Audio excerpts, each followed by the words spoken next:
Maintenant, voyons voir comment utiliser d'autres opérateurs binaires. Maintenant, voyons voir les autres opérateurs binaires. Ici, on s'intéresse aux opérateurs d'attribution.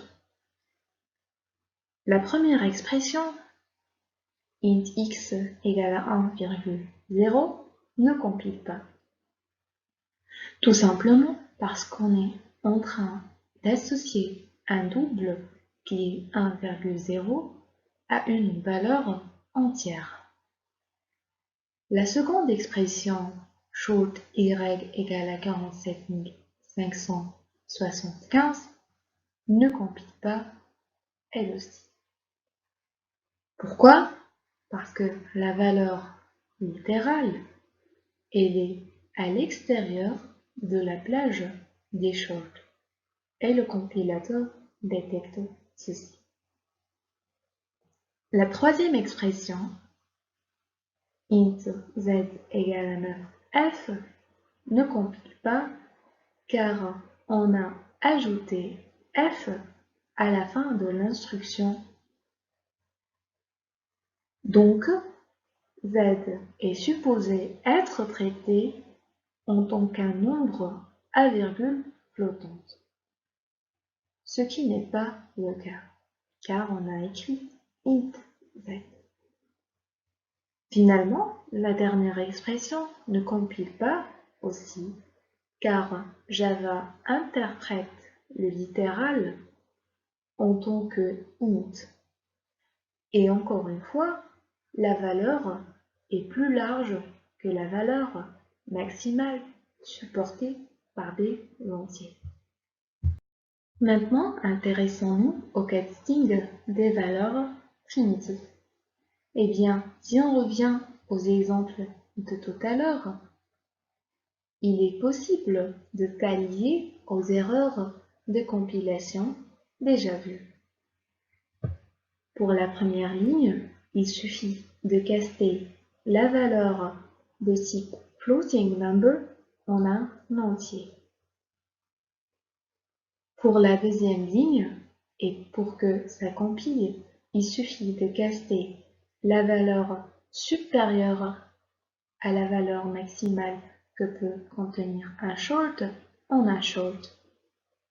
Mais il faut savoir qu'il y aura perte de données et cette valeur sera enregistrée en tant que 20 678.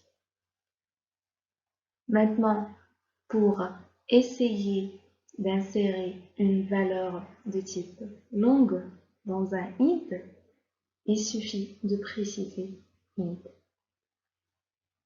Maintenant, dans la ligne 4, on a long t égale à une valeur très élevée suivie de L. Ici, L indique qu'il s'agit d'un type long. Donc, la valeur est enregistrée telle que long. Maintenant, si on essaye d'afficher système.out.println y, eh bien, comme on vient de le dire, ceci sera enregistré en tant que 20 678. 9L indique tout simplement que le littéral est de type long. Maintenant, voyons voir des bouts de code qui ne compilent pas et essayons de savoir pourquoi. Short x égale à 10, short y égale à 3, short z égale à x plus y. Comme on vient de le citer dans les règles arithmétiques, pour effectuer une multiplication, on va convertir x vers int et y vers int, ce qui nous donne un résultat int. Int dans un short génère une erreur de compilation. Maintenant, short z égale à short x fois y. Pour effectuer encore une fois une multiplication, on va convertir x vers int. X est ensuite converti en short et elle est multipliée par y converti en int. Donc on a short fois int qui est de résultat int. On essaie par la suite de mettre un entier dans un short qui génère une erreur de compilation. Une solution pour l'exemple qu'on vient de voir sera de downcaster tout le résultat, c'est-à-dire toute l'expression x fois y. Ici, on a downcasté x fois y qu'on a mis entre parenthèses pour préciser que le downcasting s'effectue sur toute l'expression. Maintenant, ceci compile. Maintenant, intéressons-nous aux opérateurs d'attribution composés. Dans l'exemple suivant, on a x de type entier qui est égal à 2 et z qui est égal à 3. On a x égale à x fois z qui est un opérateur d'attribution simple. Par contre, x fois égale à z est un opérateur d'attribution composée. Ici, c'est fois égal. Maintenant, intéressons-nous aux opérateurs d'attribution composée. Ici, on a y égale à y fois x. Ceci ne compile pas, comme on vient de le voir. Donc, un cast implicite est nécessaire pour compiler. Maintenant, pour le même exemple, on a utilisé l'opérateur d'attribution composé fois égal. Ceci compile. Pourquoi? Parce qu'il y a un cast explicite du résultat au type de la variable y. Ici, int. Une autre remarque est que x égale à 3, y égale à x égale à 3 est possible. Ceci dit que on est en train d'affecter une valeur de 3 à x et puis d'affecter la valeur de x à y, ce qui affiche dans les deux cas 3. Il faut seulement savoir que cette expression est possible. Voyons voir la liste des opérateurs relationnels. Inférieur pour strictement inférieur à, inférieur ou égal pour inférieur ou égal, supérieur pour strictement supérieur à et supérieur ou égal pour supérieur ou égal. Maintenant, pour les opérateurs relationnels, on a l'exemple suivant. On essaie de comparer x égale à 10 et y égale à 20. X est inférieur à y, ce qui va nous afficher true. X inférieur ou égal à y, ce qui est vrai, car x égale à 10 et y égale à 20, ce qui va nous afficher true. X maintenant supérieur ou égal à z, ce qui est vrai parce que x est égal à z et on a utilisé supérieur ou égal, ce qui affiche true. Et x est supérieur strictement à z, ce qui n'est pas le cas car x est égal à z, ce qui va afficher false.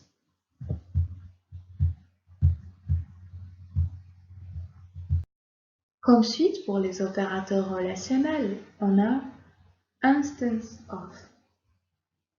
On a A instance of B retourne vrai si et seulement si la référence vers laquelle la variable A pointe est une instance de classe ou sous-classe, ou c'est une classe qui implémente une interface particulière nommée B. Ne vous inquiétez pas, on va spécifier ceci pour le chapitre suivant. Pour les opérateurs logiques, on a et, ou, inclusive et ou exclusive. Voici quelques astuces pour se rappeler des résultats des opérateurs logiques déjà cités. On a et est vrai si les deux opérateurs sont vrais, c'est-à-dire si x est vrai et y est vrai. Ou inclusif est fausse seulement si les deux opérateurs sont faux, c'est-à-dire x est faux et y est faux, donne x ou y faux. Le reste, c'est true. Ou exclusif est vrai si et seulement si les opérandes sont différentes. Ceci dit que si seulement une seule est fausse, eh bien le résultat est faux. Maintenant, intéressons-nous aux opérateurs court-circuit et ou. Dans l'exemple suivant, on est en train d'essayer de voir si y est égal à 5 ou y est inférieur à 4. Il faut savoir que pour les opérateurs court-circuit, si la partie gauche qui est en rouge est évaluée à true, on ne fait pas attention à la partie de droite. C'est-à-dire qu'on ne va pas évoluer la partie en vert. Donc, x est bien égal à 5, la valeur booléenne sera de true. Voyons voir l'exemple suivant. On a int y égale à 5, booléen x égale à true, ou y est inférieur à 4. Si on affiche x, eh bien, on va voir à gauche du ou qui est un opérateur court-circuit. Donc à gauche de ou, on a true, donc on ne va pas évaluer y qui est inférieur à 4, donc la valeur résultante est true, true est inséré en x, ceci affiche true. Il faut savoir seulement que ce bout de code génère si vous voulez, un warning qui est dead code. C'est-à-dire que la partie en jaune est dead code, c'est-à-dire qu'on ne peut pas arriver à exécuter ce bout de code. Pourquoi? Parce que tout simplement, on a écrit à gauche true.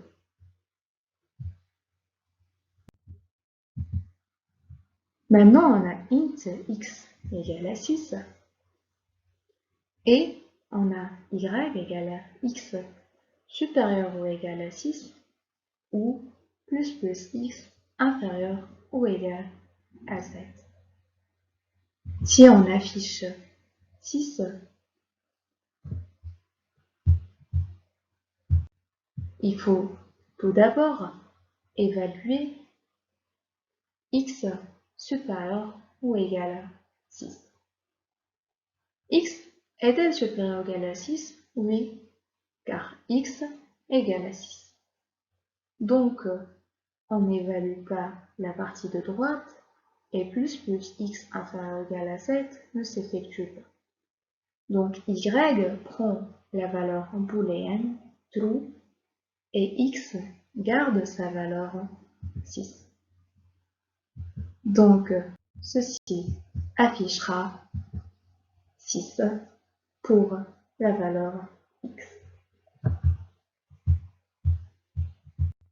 Maintenant, il faut savoir que les opérateurs d'égalité sont de égal pour les opérateurs equals et différents pour les opérateurs not equals.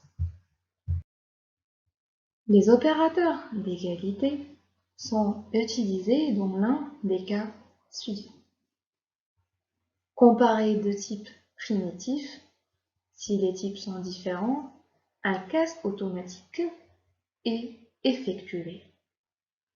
C'est-à-dire pour comparer 5 et 5.0, eh bien 5 égale à 5.0 va retourner vrai. Pourquoi? Parce que le type de gauche, qui est int, est converti en double, c'est-à-dire un cast automatique est effectué. Maintenant, pour utiliser les opérateurs d'égalité, on va pouvoir l'utiliser pour comparer deux valeurs booléennes. C'est-à-dire, on peut comparer, par exemple, un booléen x égale à true et un booléen x égale à false en écrivant x égale à y, ce qui va nous donner un résultat false. Comparer deux objets en prenant compte des strings et nuls. C'est-à-dire que les opérateurs d'égalité égal et différents peuvent être utilisés pour comparer des objets, des strings et nuls. Il faut savoir que pour les opérateurs d'égalité, on ne peut pas mixer et lier les types différents. C'est-à-dire, on ne peut pas comparer un entier à un booléen, ou bien une chaîne de caractères à un booléen, ou bien un entier à une chaîne de caractères. Ceci est donc faux. Tout de même, il faut faire attention à la confusion. C'est-à-dire que égal est différente de égal. Le premier opérateur étant un opérateur d'affectation et égal étant un opérateur d'égalité. Voyons voir un exemple pour mieux comprendre les opérateurs d'égalité. On a booléen y égale à false. Y égale à true, eh bien, égal ici est un opérateur d'affectation, donc la valeur de y change vers true. Et puis, on va insérer la valeur de y dans x, ce qui va nous afficher true. Maintenant, pour les opérateurs d'égalité, encore une fois, il faut savoir que pour les objets, deux références sont dites égales si et seulement si elles pointent sur le même objet dans l'espace mémoire. Prenons l'exemple suivant. File x égale new file myfile.txt. File y égale à new file myfile.txt. File z égale à x. Et on essaie d'afficher et voir si x réfère au même objet que y et si X réfère au même objet que Z. Tout d'abord, voyons voir ce qui se passe dans l'espace mémoire. On a créé une référence sur un objet dans le heap qui est de type file. myFile.txt, eh bien, c'est la valeur du path name, ou si vous voulez, de la position où existe le fichier. Encore une fois, on a créé une référence Y sur un objet de type file. Z maintenant va pointer sur le même objet que X. Donc, il est bien clair que X égale à Y affiche false, car X et Y ne pointent pas sur le même objet dans le heap. Et, d'une autre part, X égale à Z affiche true, car X et Z pointent sur le même objet dans le heap. Donc, il est bien clair que deux références sont égales si et seulement si elles pointent sur le même objet. Voyons l'exécution. C'est bien ce qu'on vient de voir.